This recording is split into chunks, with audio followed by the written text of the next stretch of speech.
बिहार का दृश्य कातिल। ओम सर्वमंगल मांगल्ये शिवे एक खूनी का सबसे खतरनाक राज।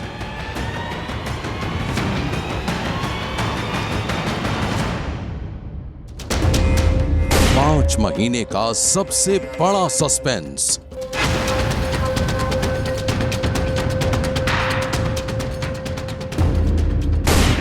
सुहाग, सौदा और वो 5 महीने से पुलिस की आंखों में धूल झोंक रहा है और पुलिस उसकी तलाश में भटक रही है। उसे ना तो किसी ने देखा है और ना ही कोई उसे जानता है। वो एक बेहद खतरनाक कातिल है और पुलिस उसके रहस्यों के जाल में उलझती जा रही है। दास्तान बिहार के उस अदृश्य कातिल की है जिसके सस्पेंस ने सारे शहर में फैला दी है सनसनी। एक कातिल जिसे आज तक किसी ने नहीं देखा है। उसने एक शख्स की सरेआम गोली मारकर हत्या कर दी है, लेकिन तमाम कोशिशों के बाद भी पुलिस को उसका सुराग नहीं मिला है। पुलिस कहती है वो अदृश्य है। एक औरत के कहने पर उसने उसके ही पति की हत्या की है, लेकिन इसके बाद भी वो पकड़ा नहीं गया है। वो इतना चालाक है कि उसे चाहकर भी कोई देख नहीं पाया है। वो हर दिन अपने ठिकाने बदल रहा है और पुलिस उसे व्हाट्सएप पर ढूंढ रही है। कौन है वो? देखिए बिहार के सबसे खतरनाक कातिल की कहानी। एक ऐसा खूनी राज जिसका सस्पेंस हर गुजरते दिन के साथ बढ़ता जा रहा है। 5 महीने कम नहीं होते, लेकिन इसके बाद भी पुलिस उस अदृश्य कातिल को ढूंढ नहीं पाई है। वो एक ऐसा सन की आशिक है जिसे उसकी प्रेमिका भी नहीं पहचानती है।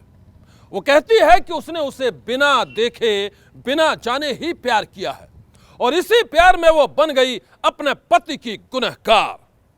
आखिर यह कैसे हुआ, पूरी कहानी बेहद सनसनीखेज है। हेलो भाभी, आप कैसी हैं? रिंकी चौंक गई। उसके पास पहली बार किसी अजनबी ने यूं मैसेज किया था। एक पल तो रिंकी को लगा कि ये कोई उसका जानकार हो सकता है, लेकिन मैसेज का जवाब देते ही यह साफ हो गया कि वो रिंकी का जानकार नहीं बल्कि कोई अनजान शख्स है। आप कौन हैं? प्लीज अपना नाम बताइए। क्या मैं आपको जानती हूँ? भाभी जी, जब हम कभी मिले ही नहीं तो आप मुझे कैसे जान सकती हैं? वो तो आपका नंबर मुझे कहीं से मिला। व्हाट्सएप के डीपी में आपकी तस्वीर देखी और तब से आपका दीवाना बन गया हूँ। भाभी, मुझे आपसे प्यार हो गया है। एक अजनबी शख्स की प्यार भरी इन बातों को सुनकर रिंकी हैरान थी। उसे समझ में नहीं आ रहा था कि वो कैसे रिएक्ट करे। व्हाट्सएप पर एक अजनबी खुद को उसका दीवाना बता रहा था और फिर रिंकी उस अजनबी की बातों में खोती चली गई। अच्छा, तो आपको बिना किसी से मिले ही प्यार हो जाता है? बड़े अजीब आदमी हैं आप। भाभी जी, गलत मत समझना। सच्चा आशिक हूँ, इसलिए डीपी देखकर ही प्यार हो गया है। आप इस कायनात की सबसे सुंदर महिला हैं। मैं खुद को बहुत खुशकिस्मत समझूंगा अगर आप मुझे अपने प्यार के काबिल समझेंगी। रिंकी खुद पर हैरान थी। उसे न जाने क्या हो गया था। व्हाट्सएप पर एक अजनबी की बातों को सुनकर वो अनायास ही उसकी होती जा रही थी और फिर रिंकी के लिए खुद को संभालना मुश्किल हो गया। आप बातें बहुत अच्छी करते हैं, मुझे आप पसंद हैं। तो फिर वादा कीजिए, मेरे प्यार को आप कभी नहीं ठुकराएंगी। थोड़ी ही सही अपने दिल में मुझे जगह दीजिएगा। मिस्टर अजनबी, रिंकी के दिल में प्यार की जगह पूरी होती है। थोड़ी नहीं, वादा करती हूँ आपके प्यार के सहारे जिंदगी गुजार दूंगी। अजीब इत्तेफाक था। रिंकी जिसे कभी नहीं मिली थी, उस अजनबी शख्स से चंद मिनट की बातचीत में ही रिंकी ने उसे अपना दिल दे दिया और फिर यहीं से शुरू हो गई प्यार की वो कहानी जो हर गुजरते वक्त के साथ मिलन के सपने देखने लगी। मिस्टर अजनबी, तुमने मुझे अभी तक अपना नाम भी नहीं बताया है। कितने गंदे हो तुम। प्यार करती हूँ बाबा, नाम जानने का हक तो है। अरे क्यों नहीं, मेरा नाम अमित है। इस दुनिया में मैं तुम्हारा सबसे बड़ा आशिक हूँ। बस बस, आशिकी का एग्जाम लूंगी तो फेल हो जाओगे। आशिकी का एग्जाम कभी भी ले सकती हो, फेल नहीं होऊंगा, ये मेरा दावा है। कैसी हो? कल बात क्यों नहीं की? कहाँ बिजी थी? कहीं कोई और तो नहीं मिल गया? मिस्टर अजनबी, मेरी जिंदगी में तुम्हारे सिवा कोई और नहीं है और ना ही किसी और के होने की कोई गुंजाइश है। तो फिर कल बात क्यों नहीं की? कैसे करती? मेरा खूसड़ पति सारा दिन घर में ही था। कल उसने मुझसे खूब लड़ाई की है, मुझे बहुत पीटा है। क्या कहा? उसने तुम्हें पीटा है? मैं तुम्हारे पति की जान ले लूंगा। मेरी जिंदगी का सच यही है। परेशान ना हो, मेरे खातिर तुम गुनाहगार क्यों बनोगे? मैं तुम्हारी खातिर कुछ भी बन सकता हूँ। एक खून तो क्या, 7 खून भी कर सकता हूँ। याद रखना, मैंने तुमसे प्यार किया है और अगर मेरे प्यार पर किसी ने हाथ उठाया तो मैं सीधे उसे गोली मार दूंगा, चाहे वो तुम्हारा पति ही क्यों ना हो।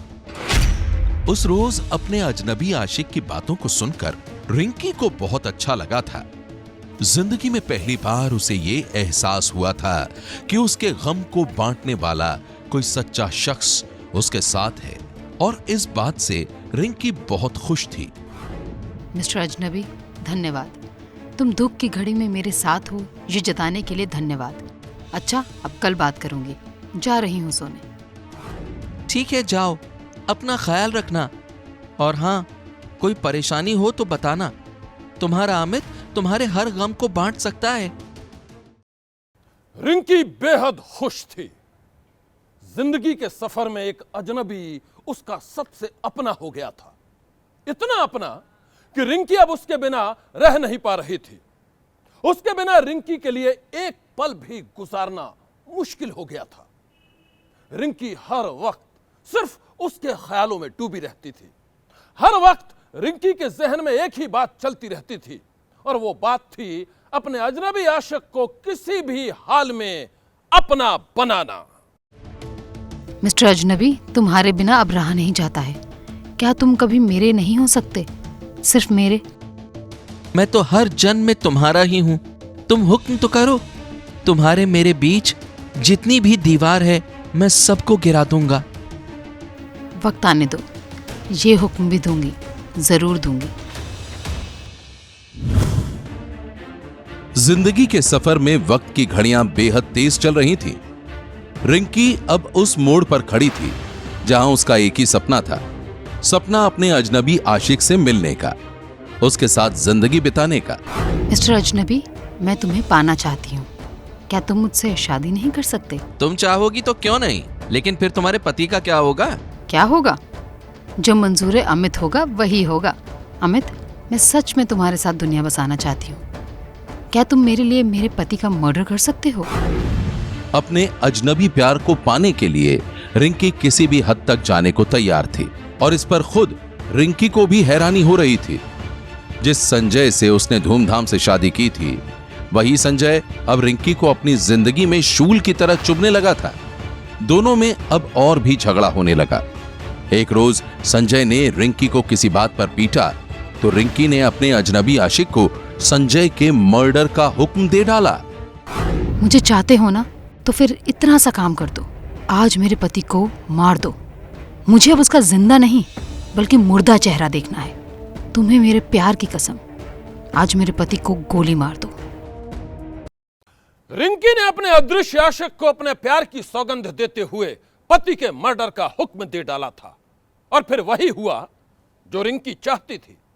अदृश्य आशिक ने अपने प्यार को साबित करने के लिए बेहद ही खतरनाक साजिश रची और उस साजिश के साथ ही खत्म हो गई रिंकी के पति संजय की जिंदगी।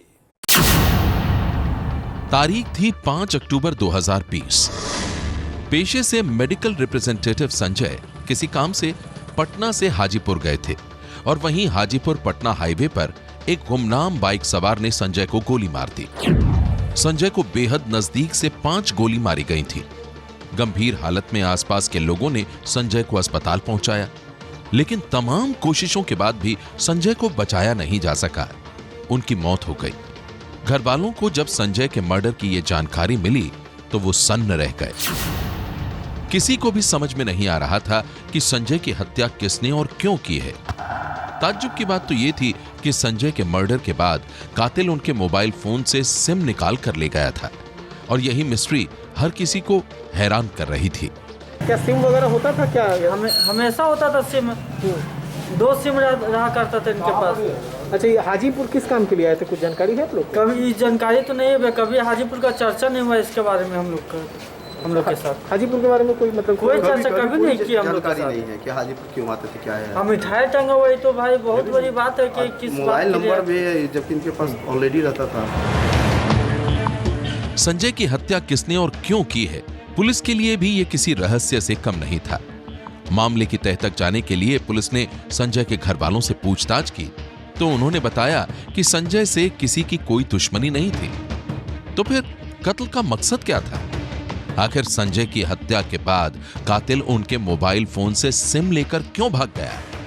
रहस्य की इस गुत्थी को सुलझाने के लिए पुलिस ने सबसे पहले संजय के मोबाइल फोन की कॉल डिटेल निकाली और फिर पता चला कि हत्या से ठीक पहले संजय एक अनजान शख्स से मोबाइल फोन पर लगातार बात कर रहे थे।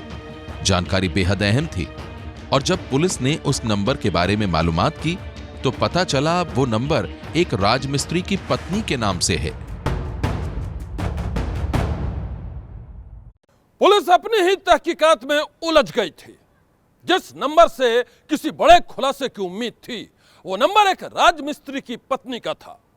पूछताछ में यह भी साफ हो गया कि राजमिस्त्री की पत्नी की संजय से कभी कोई बातचीत नहीं हुई थी।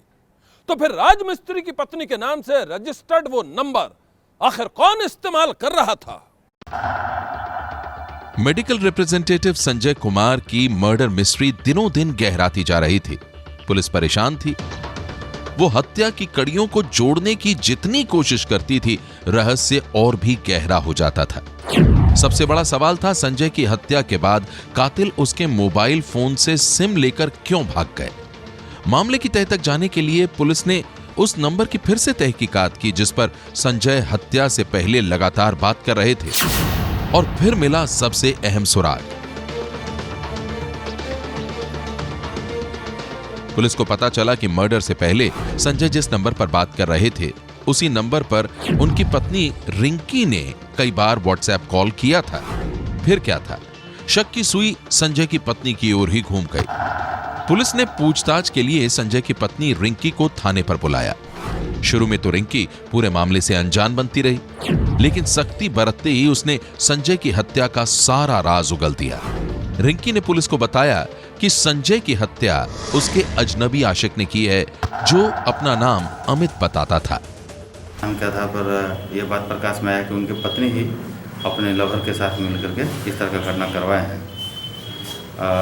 उनकी पत्नी को जब पूछताछ के लिए बुलाया गया इधर थाना पर, पूछताछ के क्रम में पता चला कि एक अमित नाम का लड़का है। जैसा कि उन्होंने ही बताया, उनकी पत्नी ने ही बताया कि अमित नाम का लड़का है और उनसे जब इनको प्यार हो गया उसके बाद ये उनको बताया कि मेरे पति शराब पीते हैं और बहुत हमको तंग तबाह करते हैं। तो इस पर अमित बोला कि हम उनको हर रास्ता से हटा देंगे।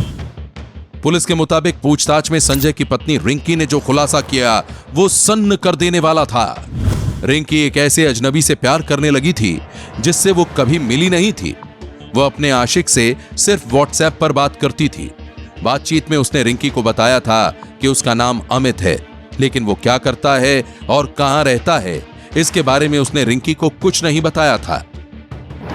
पुलिस के मुताबिक रिंकी के खुलासे के बाद साजिश की ये कहानी तो बेपर्दा हो गई, लेकिन रिंकी का वो अदृश्य आशिक अब भी गिरफ्त से दूर है। 5 महीने बीत चुके हैं, लेकिन तमाम कोशिशों के बाद भी पुलिस को उसका कोई सुराग नहीं मिला है। ऐसे में अब सबसे बड़ा सवाल यही है कि व्हाट्सएप पर सिर्फ रिंकी की डीपी को देखकर ही उससे प्यार करने वाला और प्यार के उस जुनून में रिंकी के पति की हत्या करने वाला वो अदृश्य कातिल कौन है और कहां छुपा बैठा है। सनसनी के लिए ब्यूरो रिपोर्ट। आज की सनसनी में बस इतना ही। आप रहिएगा होशियार। सन्नाटे को चीरती सनसनी कल फिर देगी दस्तक आपकी दहलीज पर।